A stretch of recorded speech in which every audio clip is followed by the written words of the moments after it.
两只手做事的事情，我想都不要想。用人单位基本上不用那个残疾人。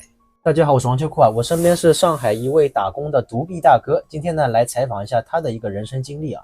那个肖大哥啊，那我看你一只手不是挺好的吗？怎么会独臂呢？因为啥呢？我这个左手臂是那个神经线断裂。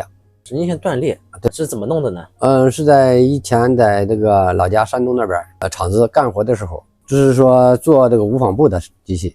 当时在操作这个过程当中，下一次要改布的时候，那个布那边要拓宽，我在不停电的情况下，你没停电就去操作了？对，我是操作了，所以说在那时候说手让机器卷进去了，还好整个人没有卷进去，人卷不进去的，因为让那个无纺布那个布特别薄啊，缝隙很薄。我能看一下吗？你这个手可以。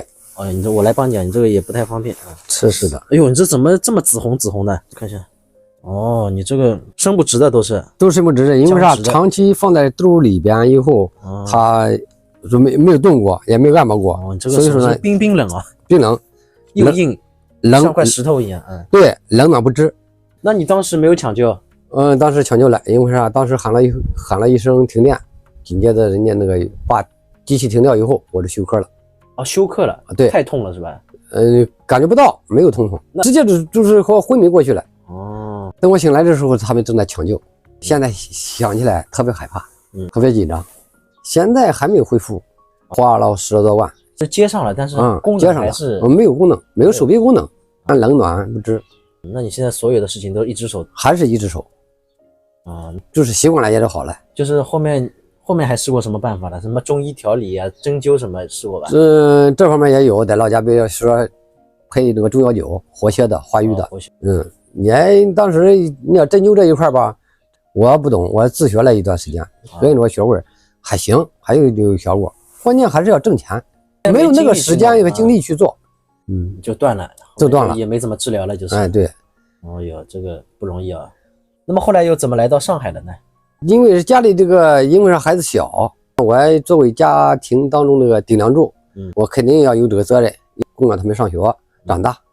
是不是？所以说呢，我也要挣钱，我只能到了大城市里边。那来上海的话，就觉得机会多一点。那肯定了，城市大嘛，包容性大。对，在上海找工作顺利吗？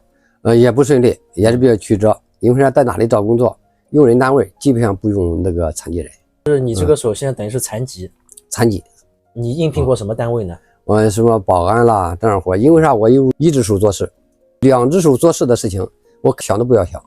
不敢想。面试的时候，人家就会问你的肯定要就会叫你手动什么的，对吧？对，包括保安人，别人都不要，保安也要检查这一方面的。那肯定的，包括消防这一块，还有安全措施，指挥车辆，对不对？你一只手臂肯定要不行的。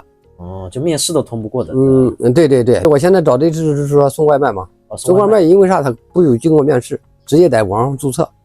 在网上注册以后，把身份证提交。你别说，现在上海的这个送快递、送外卖的残疾的其实非常多的。是，因为这个行业的话，它很包容，就是给你们提供这个机会嘛。对，我觉得非常好，这个。